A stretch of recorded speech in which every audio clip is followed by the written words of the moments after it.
Estrada e estudiou na Universidade de Santiago entre os anos 1923 e 1931.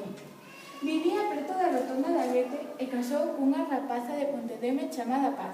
Non tiveron fillos. Era moi serio, pero moi amable e de moi bo corazón. Axudaba aos máis necesitados, percorría a zona en un cabalo de pura raza, atendendo a todos os que necesitaban os seus servizos como médico.